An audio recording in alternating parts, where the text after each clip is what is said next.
आप बाबा श्याम के समक्ष नाक भी रगड़ोगे तो भगवान आपकी तरफ नहीं देखेंगे। तो श्याम भक्तों, ऐसे दिन को ना आने दे। भजन मंत्र शक्ति, एक प्रार्थना भगवान से।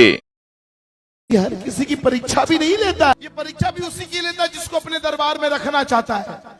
आप सभी श्याम भक्तों को जय श्री श्याम। श्याम भक्तों, कैसे हैं आप सभी? उम्मीद करते हैं अच्छे ही होंगे। श्याम भक्तों, पिछली वीडियो में हमने आपको बताया कि बाबा श्याम हमारी किस प्रकार से छोटी छोटी बातों से परीक्षा लेते हैं और बाबा श्याम ये देखना चाहते हैं कि उसके भक्त सचमुच बाबा श्याम के भक्त हैं या सिर्फ नाम के भक्त हैं। ऐसा नहीं है कि बाबा श्याम सिर्फ अमीरों के हैं, गरीबों के नहीं है। बाबा श्याम हर भक्त की परीक्षा उसी प्रकार से लेते हैं जिस प्रकार से वो लेना चाहते हैं। अब ये आपके ऊपर निर्भर करता है कि आप उस परीक्षा को सफल कर पाते हैं या नहीं कर पाते हैं। श्याम भक्तों, पिछले वीडियो में मैंने आपको बताया था कि बाबा श्याम ने हमारी जांच किस प्रकार से की थी।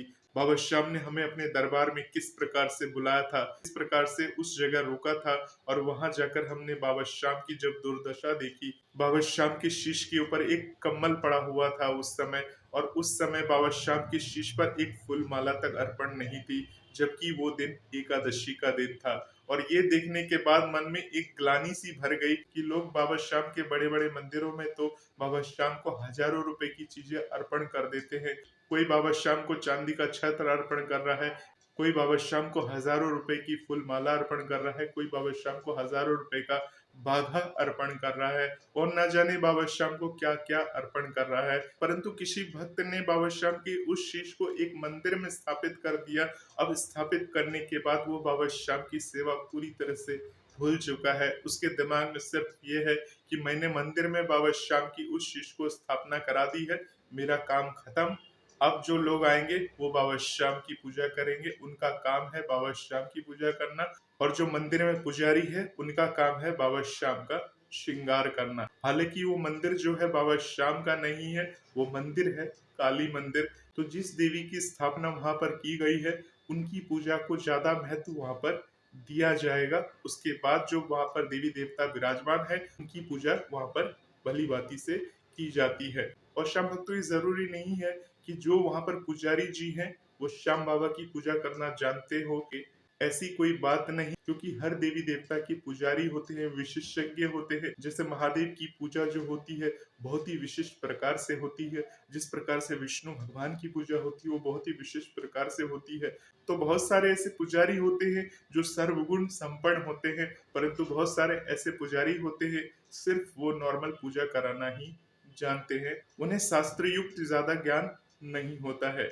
श्याम भक्तों, अगर आप बाबा श्याम की शीश को विराजमान करते हैं किसी भी मंदिर में, तो ये मान के चलिए कि सेवा तो आपको करनी ही करनी पड़ेगी। अगर आपने सिर्फ बाबा श्याम को उस मंदिर में स्थापित कर दिया है और सेवा के नाम पे कुछ भी नहीं करते, तो श्याम भक्तों इससे बड़ा पाप और कुछ हो ही नहीं सकता। अब श्याम भक्तों, इस वीडियो के द्वारा मेन मुद्दे की बात करते हैं।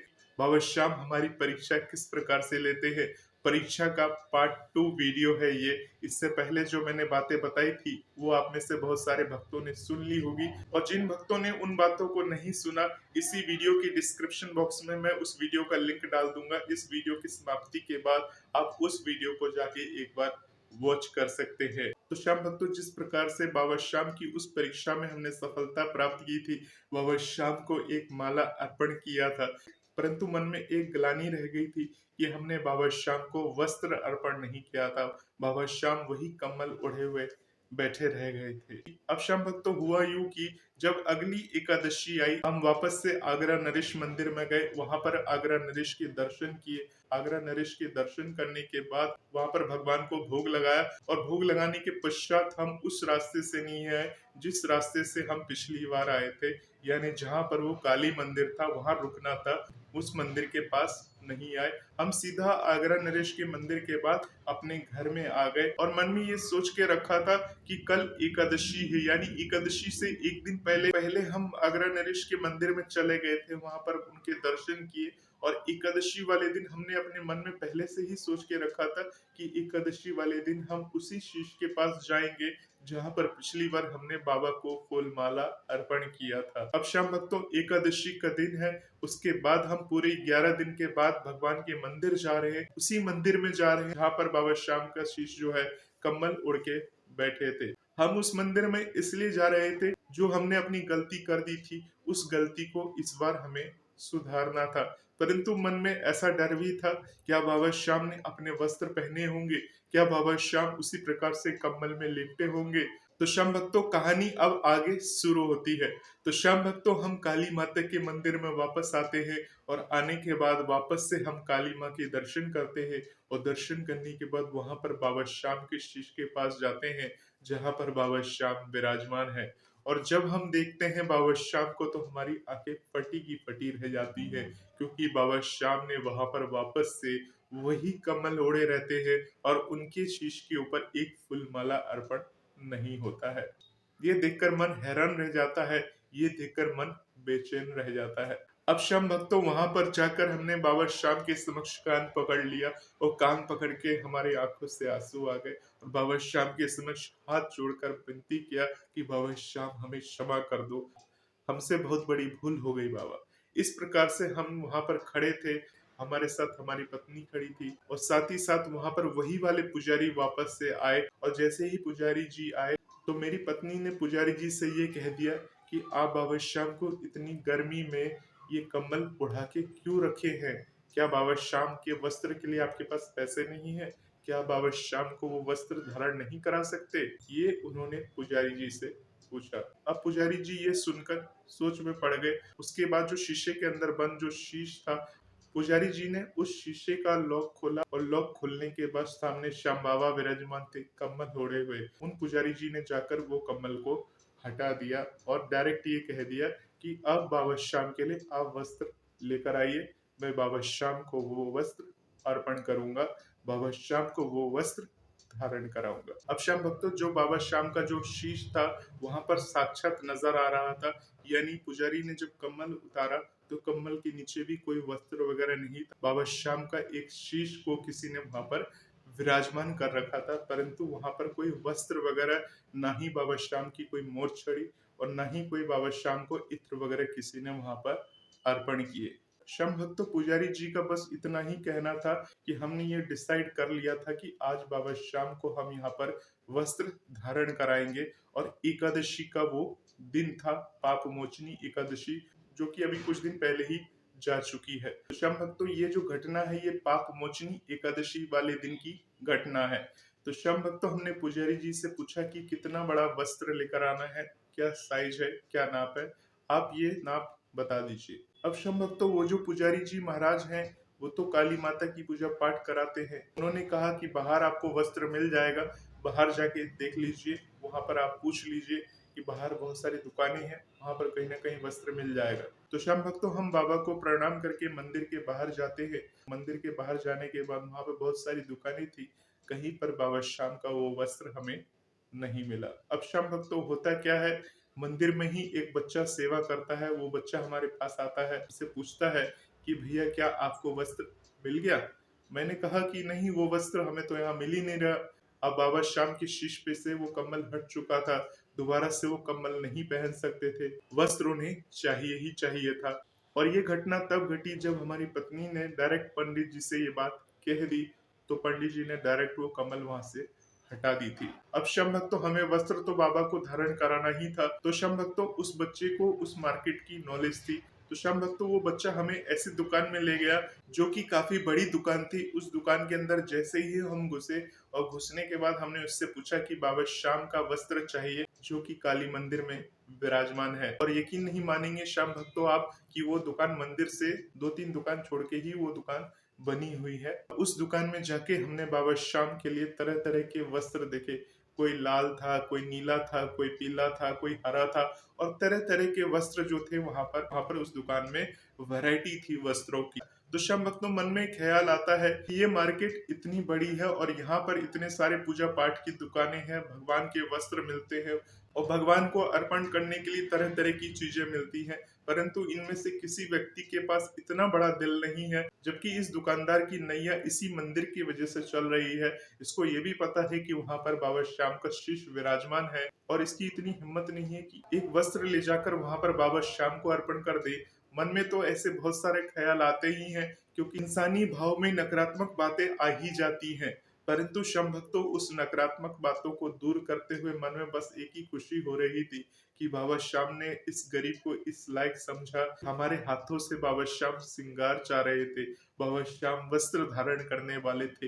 एक बहुत ही अद्भुत खुशी, एक बहुत ही दिल से खुशी हो रही थी श्याम भक्तों कि आज हम बाबा श्याम को एकादशी वाले दिन बाबा श्याम को ये वस्त्र अर्पण करने वाले थे। और श्याम भक्तों बाबा श्याम इस वस्त्र को पहनकर कैसे लगेंगे, किस प्रकार से दिखेंगे, वो भी वीडियो आप अभी देखने वाले हैं कि किस प्रकार से बाबा श्याम ने हमसे श्रृंगार मांगा और बाबा श्याम को हमने किस प्रकार से वो वस्त्र अर्पण किया। तो श्याम भक्तों दुकानदार ने वहां पर बहुत सारी वैरायटी दिखाई वस्त्रों की, उनमें से एक वस्त्र हमने सेलेक्ट किया और वो जो बच्चा था जो मंदिर से आया था वो बच्चा भी वहीं खड़ा था, उसको भी वो वस्त्र काफी पसंद आया। उसके बाद हमने वहां पर दुकानदार को पेमेंट किया। पेमेंट करने के बाद वहां पर बाबा श्याम के लिए एक इत्र की शीशी ली, क्योंकि बाबा श्याम को बाहरी वस्त्र पहनाने से पहले बाबा श्याम को इत्र भी अर्पण करना होता है। तो दिमाग में ऐसी बात आई, बाबा श्याम के लिए एक इत्र की शीशी ली और इसके साथ ही श्याम भक्तों हमने बाबा श्याम के लिए फूल माला वगैरह जो है वो सारी चीजें हमने व्यवस्था की। और व्यवस्था करने के बाद हम फिर से वापस मंदिर में आए। मंदिर में आकर हमने पुजारी जी को वो वस्त्र दे दिया। उसके बाद पुजारी जी वो वस्त्र देकर बहुत ही खुश हुए। उसके बाद पुजारी जी ने उस वस्त्र को बाबा श्याम को अर्पण किया।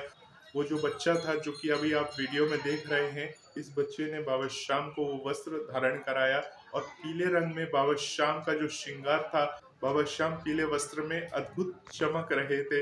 बाबा श्याम का जो ये शीश है कितना प्यारा है, कितना सुंदर है, जो भी आप देख रहे हैं ये अपने आप में एक बहुत बड़ी बात है। इत्र लगाने के पश्चात बाबा श्याम को उसने वस्त्र धारण कराया और साथ ही साथ हमने भी बाबा श्याम को वहाँ पर इत्र लगाया। बहुत ही सौभाग्यशाली हूँ कि बाबा श्याम के ऐसे दर्शन करने को मिले। श्याम भक्तों बड़े बड़े मंदिरों में हम जाते हैं, प्रसाद लेकर जाते हैं, फूल माला लेकर जाते हैं, कोई चीज पुजारी जी मंदिर में अर्पण नहीं करते हैं भगवान को, वो तो साइड में रख देते हैं। परंतु श्याम भक्तों ऐसा जो मंदिर होता है जहाँ पर बाबा श्याम को वास्तव में आपकी जरूरत है, आपकी सेवा की जरूरत है, जब भी मौका मिले तो आपको आसपास के जो भी मंदिर है, किसी भी मंदिर को छोटा या बड़ा नहीं समझना चाहिए कि ये छोटा मंदिर है तो यहाँ पर भगवान की कृपा नहीं बनेगी, ये मंदिर बड़ा है तो यहाँ पर कृपा बनेगी। श्याम भक्तों ये जो हम सोचते हैं यही हमारी परीक्षा में बाधा होती है। ये सोच हमें नकारात्मकता की तरफ धकेलती है और इसी कारण से हम अपनी परीक्षा में पूरी तरह से सफल नहीं हो पाते। श्याम भक्तों हमें परीक्षा में सफल होना है तो हमें आसपास के मंदिरों में जरूर जाना चाहिए और वहां पर जाके भगवान के समक्ष नतमस्तक हो जाना चाहिए।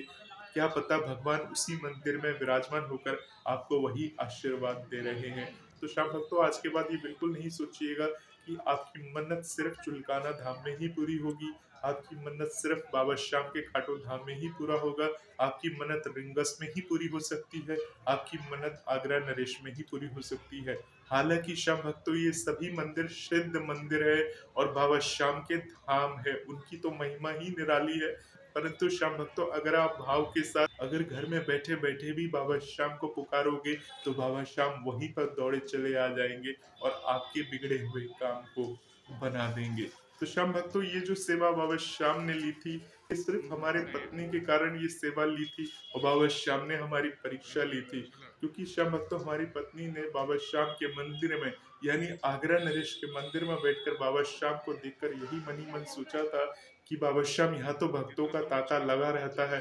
बाबा श्याम आपकी जो श्रृंगार होते हैं वो कोई 5,000 का चढ़ाता है, कोई 11,000 का चढ़ाता है, कोई 21,000 का चढ़ाता है। इतनी जो क्षमता होती है वो हर भक्तों में नहीं होती। काश बाबा श्याम हमें भी इस लायक बना देते, हम भी आपको ऐसे श्रृंगार वगैरह चढ़ा सकते थे। परंतु श्याम भक्तों इतना सिर्फ सोचना ही था कि भगवान ने वहां पर अपना श्रृंगार ले लिया। हालांकि श्याम भक्तों वहां जो हमने श्रृंगार चढ़ाया, वहां पर जो बाबा को श्रृंगार चढ़ाया था वो इतना महंगा नहीं था। बाबा श्याम ने हमारा पूरा ध्यान रखा, हमारे बजट का ध्यान रखा और उस हिसाब से अपना बाबा श्याम ने वहां पर श्रृंगार करवाया। जितनी हमारी क्षमता थी उस हिसाब से हम बाबा को वहां पर श्रृंगार अर्पण करके आए। भगवान को सब पता होता है कि इसके पास पैसे नहीं है तो इससे श्रृंगार नहीं लेना है। जब मैं इस पर अपनी कृपा करूंगा, जब मैं इसके लिए व्यवस्था करूंगा, तभी मैं इसके समक्ष कुछ न कुछ चुनौती रखूंगा, इसकी परीक्षा लूंगा, उस समय जांचूंगा क्या ये मेरे लिए इतना कुछ कर सकता है, क्या इसका मन पूरी तरह से साफ है, ये भगवान देखना चाहते हैं। भगवान ऐसी छोटी छोटी परीक्षा हमारे जीवन में लेते रहते हैं। तो श्याम भक्त तो सोचिए कि वहां बैठकर सिर्फ मन में उन्होंने ये सिर्फ सोचा था कि बाबा श्याम, हमसे आप श्रृंगार नहीं लेते हो, हमें इस लायक नहीं बनाते हो कि हम आपके ऐसे श्रृंगार करा सके, हम आपकी गुणगान गा सके। परंतु श्याम भक्त तो सिर्फ इतना सोचना ही था और वहां पर बाबा श्याम ने श्रृंगार लिया। हमने वहां के दुकानदार को भी ये बात बोली कि वहां पर बाबा श्याम विराजमान है, आप सभी यहाँ पर दुकानदारी करते हैं और बाबा श्याम को एक पुष्पमाला वगैरह नहीं चढ़ाते हैं। तो इस तरह से वो दुकानदार कहता है कि ये आपके हाथों बाबा श्याम की सेवा लिखी थी, इसलिए बाबा श्याम ने आपको ये सेवा प्रदान की। इतने दिन से वो आपके इंतजार में बैठे थे कि आप आके उनको वस्त्र अर्पण करोगे। नहीं तो यहाँ तो भक्त लोग आते ही रहते हैं, किसी के मन में ऐसा ख्याल नहीं आया कि बाबा को वस्त्र अर्पण करना है, बाबा को फूल माला अर्पण करना है। पुजारी जी हर बार की तरह अपनी जैसी पूजा कराते हैं वैसे ही वो पूजा कर लेते हैं, दीपक जला देते हैं, अब बाकी सभी देवी देवता की आरती कर लेते हैं। नॉर्मली जैसे वो करते हैं वो नॉर्मली ऐसे ही पूजा कर लेते हैं। और जैसे कि श्याम भक्त आप सभी जानते हैं, बाबा श्याम के जो भक्त हैं वो हजारों लाखों की संख्या में भक्त हैं। परंतु श्याम भक्तों, ऐसे भक्तों से एक ही अपील है, अगर बाबा श्याम की शीश अपने घर में लेकर आ जाते हैं तो ऐसे ही इधर उधर के मंदिर में शीश की स्थापना नहीं कराइए, क्योंकि वहां पर आपको उपयुक्त वातावरण देखना होगा। पुजारी जी महाराज से बात करना हो कि वो सेवा करेंगे या नहीं करेंगे। अगर आपको लगता है कि आप हर बार पूजा पाठ नहीं कर सकते आके, तो पुजारी जी महाराज को आपको इतना धन देके रखना चाहिए कि वो भगवान की सेवा आराधना कर दे, बाबा को एक फूल माला अर्पण कर दे, बाबा श्याम को एक वस्त्र अर्पण कर दे। तो श्याम भक्तों, अगर बाबा श्याम की आप भी सेवा करना चाहते हैं, इसी प्रकार से बाबा श्याम आपको मौका देते हैं। जैसे भी आपकी श्रद्धा होती है उस हिसाब से आप अर्पण कर सकते हैं। परंतु श्याम भक्तों, इसके लिए भी हिम्मत होनी चाहिए। मैं किसी श्याम भक्त से पैसे डोनेट करने के लिए नहीं बोल रहा हूँ, न ही किसी मैं श्याम भक्त को ये बोल रहा हूँ कि आपके पैसे की मुझे जरूरत है, आपके पैसे से मैं बाबा श्याम का श्रृंगार करूंगा। मैं कभी भी किसी श्याम भक्त से ऐसी बातें नहीं कहता हूँ। परंतु श्याम भक्तों, जब आप लाइव के माध्यम से जुड़ते हैं तो ये आपकी अंतर आत्मा से होता है कि मैं बाबा श्याम का लाइव देख रहा हूँ, बाबा श्याम के दर्शन कर रहा हूँ। हो सकता है मैं बाबा श्याम के लिए अर्जी रूपी इतना मैं भेंट कर रहा हूँ, शायद बाबा श्याम को अर्पण हो जाए। या हो सकता है श्याम भक्तों, यही एक हिम्मत बाबा श्याम आपकी देखना चाहते हो कि आपके अंदर ऐसी हिम्मत है या नहीं है। ये सब श्याम भक्तों दिल से होता है, मन से होता है। हमें बेमन या कर्ज लेकर ऐसे काम नहीं करना चाहिए। अगर हम सामर्थ्यवान नहीं है और हमें यह लग रहा है कि हमें ये अर्पण करना चाहिए पर हमारे पास पैसे नहीं है, तो भगवान सब कुछ जानते हैं। ये हमारी दिल की बात कि हमारे पास अभी ऐसी स्थिति नहीं है बाबा को अर्पण करने की। परंतु अगर आपके पास स्थिति होते हुए भी अगर आप ऐसे काम नहीं करते हैं, इग्नोर कर देते हैं भगवान को, तो एक ना एक दिन भगवान भी आपको इग्नोर करेंगे और आपकी स्थिति ऐसी दयनीय बना देंगे, आप बाबा श्याम के समक्ष नाक भी रगड़ोगे तो भगवान आपकी तरफ नहीं देखेंगे। तो श्याम भक्तों, ऐसे दिन को ना आने दे। भगवान की परीक्षा को समझे कि भगवान हमारी जिंदगी में किस प्रकार से हमारी परीक्षा लेते हैं और इस परीक्षा से हमें किस प्रकार से पास होकर बाहर निकलना है। भगवान हमें समय समय पर संकेत देते हैं। आप भगवान के मंदिर में बैठकर जो भी अपनी इच्छा रखते हैं, भगवान के समक्ष बोलते हैं, भगवान सब सुनते हैं और भगवान सुनने के बाद आपको वो ऑप्शन भी देते हैं कि क्या तू ये काम करेगा या नहीं करेगा, आपकी स्थिति को ध्यान में रखकर। और अगर आप उस काम को कर लेते हैं तो आपकी जिंदगी सफल है, और नहीं कर पाए तो समझ लीजिए आप उनकी परीक्षा में असफल है। तो होपफुली श्याम भक्तों, ये सत्य घटना आपको समझ में आई होगी। बाबा श्याम से जुड़े रहने के लिए, बाबा श्याम की बातों को सुनने के लिए इस चैनल को आप सब्सक्राइब करिए। ज्यादा से ज्यादा लोगों के पास इस वीडियो को भेजिए ताकि उनको भी बाबा श्याम के चमत्कारों के बारे में समझ आ सके।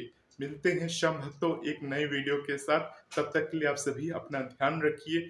जय श्री श्याम, जय श्री राधे।